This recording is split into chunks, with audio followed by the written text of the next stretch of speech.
Good morning! This is Tuesday morning. I'm in from my living room. My job for today is knitting! Yay! And I also remember that I do not completely love how PetiteKnit writes her patterns. Now it's just increases, and a lot of stockinette stitch, and I'm scratching the itch. This is lovely.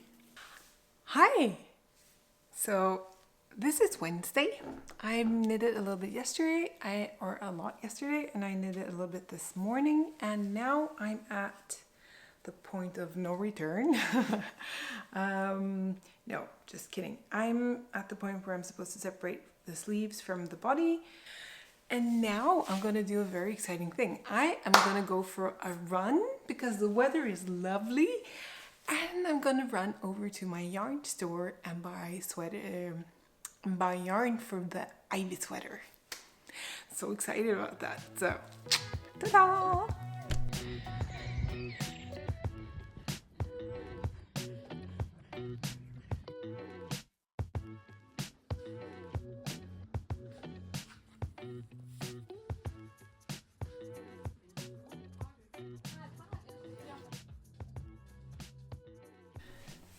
I am at the end of the body of the Frankie sweater, and I'm at the edge, the rib edge of the pattern. And let me show you here. This is the point that I think is really interesting. She starts the ribbing in the middle of one of the stripe, in the stripe patterns. I think this is a good example of what is very typical of PetiteKnit patterns, that the sweater itself, this here, it's a completely normal raglan pattern. What she does is that she's choosing all these little details that have an impact. I mean, this is a choice, right? You decide that I would like to have a rib edge that looks about 5 centimeters long or 2 inches. Typically you say, okay, that's going to be main color, and that's it. But she didn't do that here. She started it in the middle of the sequence. So that is a detail that makes the whole visual aspect of the stripes continues through the whole design. So what she does is that she brings the stripes into the short row shaping of... Yeah. She brings the short rows into the pattern. She brings the raglan into the stripe pattern, and she continues it all the way through. And that's what makes this particular design eye-catching, because the stripes are everywhere.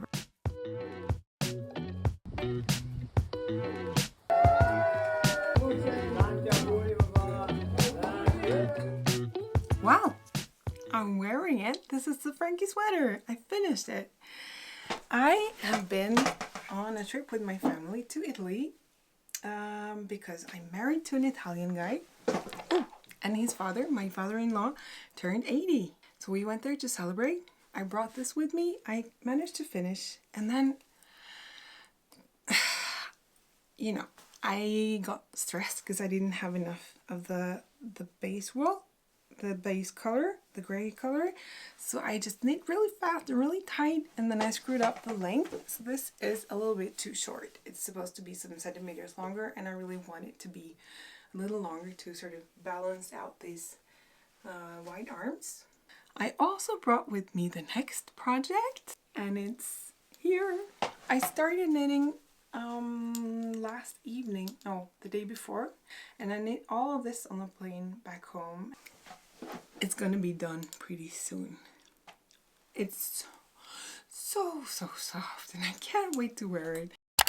I want to wish a very warm welcome to all of you returning for episode 2. I started this channel last year. I published a few episodes very sporadically, and this one was lit on fire. I am blown away by all the engagement from you guys. I really love it. a lot of comments, a lot of great perspectives and insights, and we're going to talk about it. If you haven't watched the first episode yet, go and do that because you need the context for what I'm going to say here. I need to take this off because it's really warm in here. I'm going to talk more about these sweaters, do a little comparison in a while. I really want to address some of the comments that came. First of all, I want to say that I call my business Lagerlab, which means Maker's Lab, because I love the idea of having a laboratory to talk about the creative process and the making of things in a sort of scientific way, pseudo-scientific if you want. And what I really love about it is that when you're in the laboratory and if you want to do good research, you have to set your prejudice aside, your opinions aside, and keep an open mind. It's open and welcome to everyone, and I like to consider this we're in right now as that laboratory space. And I just want to say right now that this is not going to be a roasting of PetiteKnit. There are some negative undertones from some of the comments, both from people I've talked to in real life and also here on YouTube, about her being cynical or maybe, that she's speculating in publishing all of these patterns that are so similar to each other. And I am not going to sit and be, waxing poetic about the brilliance either, uncritically. I want to be neutral. I'll give my opinion at the end of all of this, but for now, I just want to gather some information and try to understand why she's doing what she's doing. And the thing is, as I said in the first episode, that she is an elusive character. She's not giving out a lot of information. What she does write a lot of is Instagram posts. For now, I've read my way down until 2024. I'm in the middle of that somewhere. What she says on her website is that she studied medicine for 10 years and that her supervisor there told her that a methodology section should be written so that anyone else would be able to do the research the same. The level of information should neither be too high so as to interfere with the meaning or too low so as not to be adequate. And I think this is really something that she has brought with her in everything she does, that she's giving out as much information as she thinks is necessary, but not too much. Then I want to bring out a comment. Becky wrote on the previous episode that photos are a huge part of her marketing and photographs them in settings that are both obviously everyday wear, but also European. It's extremely clever, so much so that I really don't think it's accidental. This made me think we need to talk a little bit about culture here. Because when I was on my sort of Instagram binge going through a lot of her photographs, I really understand what Becky says with that photos are a huge part of her marketing, because the photos are gorgeous. They're so nice. I just want to crawl into her space and live there, This is me in front of a very nice restaurant in Badstustredet in Aarhus, which is the same city that Mette, PetiteKnit, lives in. I used to live in Aarhus. The way I got to know the Danish society when I was living there, I started studying architecture there. I can tell you that Aarhus looks like that. The cafes look like that. The Danish people look like her. They dress like her. The difference is that she makes the sweaters herself. Is that Mette is really quintessentially Danish. When it comes to how she chooses her designs, she writes herself on her website. A part of my motivation for knitting for myself has always been to knit something of just as high or higher quality than I could have bought, both in the quality of the yarn I use and the way the knitwear fits me. So I think that her designs, the way she designs her garments, is that she is making whatever she wants to wear herself. If you're in that Danish minimalism state of mind, you want the same base pattern in 7 different variations. That all makes sense to me. In the whole idea of if she's cynically just making her job easy by using the same base and just, okay, I'm gonna put on sleeves. It's a very small addition to the pattern. It's not a lot of work. I don't think it's that either, because as I was reading through her Instagram posts, I saw that she doesn't have any system to this. So the cloud sweater came first. It was the first in the whole clouds series. Then came the ivy sweater. But the ivy sweater started with the blouse. And she says herself that was during spring, and when the summer came, it was natural because she was so happy with that pattern that she wanted to have something, a t-shirt and a tank top, which makes sense to me. And then the Frankie sweater started as a baby sweater for her friend that turned into a junior sweater for her daughter, and she liked those ones as much as that she wanted to make an adult version for herself. And then after that came the blouse version. So yeah, in one of her posts here, she writes, in Danish though, my ideas very often comes from something that I've already made, a piece of a pattern or a construction detail that I would like to work with more and reinterpret in a different way. Sometimes I do this consciously, and other times, like in this saga sweater, it happens unconsciously that she wanted to do a structured sweater, and suddenly she realized that it was the same elements as in another pattern that she'd made before, but done in a very different way. And to me, that is very typical of how creative people work. Things grow organically, and I think for these sweaters here, they have a certain look. And when you start to design something, you're thinking, oh, what if I did this with a different kind of shoulder construction? It would look completely different. I have to remember that. So she writes a note about that, and she follows her interests. And then after this came some other stuff, and she did the blouse, and she writes herself that the blouse might seem very similar to the sweater or to any other raglan construction, but what the eye seldom sees is that all the calculations and adjustments behind are actually a lot of work. She worked hard on getting the arm side, this part here, exactly correct by changing the frequency of the increases so that you have a different kind of curve here. Some of the comments were saying something like, yeah, I honestly think that she will make a whole new pattern if the yarn is changed.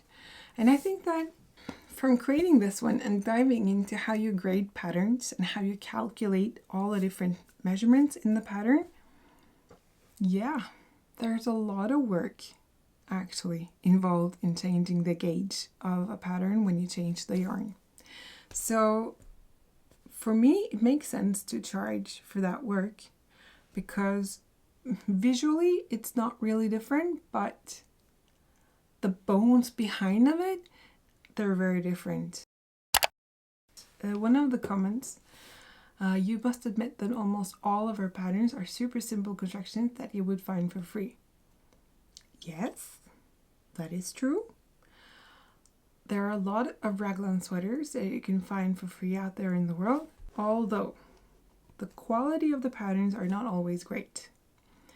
And what she writes herself that I think is a really important point. She didn't take this one and shrunk it into, you know, a different gauge. She does adjustments between each and one of them. If you're a savvy knitter, you have experience, you can do like one of my commenters here and hack it yourself. For a lot of other people who are not as confident in changing up the patterns, changing the gauge, changing details themselves, she actually offers you a pattern so you don't have to do that work. And I think that's fair. I would like to have the discussion about how different patterns can be before it's indecent to charge for it. From what I can understand so far, she's not actually cynical about it. I don't believe. I mean, as much as you can understand from when she says that she designs in this way, I believe her because I don't have any reasons to doubt her, basically. I am aware the comment that that was made, that she had said before that she doesn't design the pattern, she just knits them, so she can't answer. And like, yeah, she might have said that, I don't know that, but and that was actually a very normal way of creating patterns for a while, and I think it still is in many companies. Like, you have people who are good at creating looks that create like the basis of what the design should look like. Then you have technical knitters who are actually writing down the numbers, doing the calculations and all the boring stuff, you know. So for now, for that part of the discussion, yeah, I would say that, you know, it's just that she's Danish. That's not a good thing, it's not a bad thing, it's just what it is. Now we need to finish with some knitting. Let's do a comparison for what I have so far. The Frankie Sweater has a mock neck situation. It has a little bit of height here. Raglan shoulder sleeve situation. Nothing fancy there. It's quite deep. That's the only thing I want to mention. It's not oversized deep, but it's quite deep. And I can talk a lot more about raglan increases because they can be, you would think it's a simple thing, but it's not. It's a choice that's been made. This is made to be slightly oversized, and the way that happens is that the way you increase and the amount of stitches you start up with and the frequency of the increases are dictating how wide the body will be and also how wide the sleeves will be. Furthermore, the sleeves are quite wide. There are not a lot of decreases. You knit them from the top down. There are just a few decreases, so that as our arm is becoming more and more slender, it will look like it has the same width, even though I'm more slender here than here. Okay, the proportions of the sweater. So I mean the width versus the length versus how the body relates to the sleeves are giving us this look. And then you have these details that are very simple, like the rolled hems of the neck, and also the rolled hem at the bottom of the ribbing. She could have chosen to do the ribbing all the way down, but this gives, it's more of a choice. It's more of a conscious choice to finish it like this, you know? And that is a very subtle way of saying that, hey, there's been given some energy to this. This is my theory about those kinds of details, that we perceive it in a certain way. We perceive it as more precious and more, there's been more labor put into it, and that's why we also appreciate it a little bit more. And this is also in tune with what she says in the interview on her website, that small changes can make a big difference. She appreciates and values those things a lot. That's why she wants to create her own pattern. She also writes an interesting part. I often find that construction is more interesting to work with than structure. That is interesting to me. She loves to fine-tune the construction of a garment rather than working on the visuals of the fabric that you create. That explains a lot of the choices made here, and that is also why I keep talking about the bones of the patterns.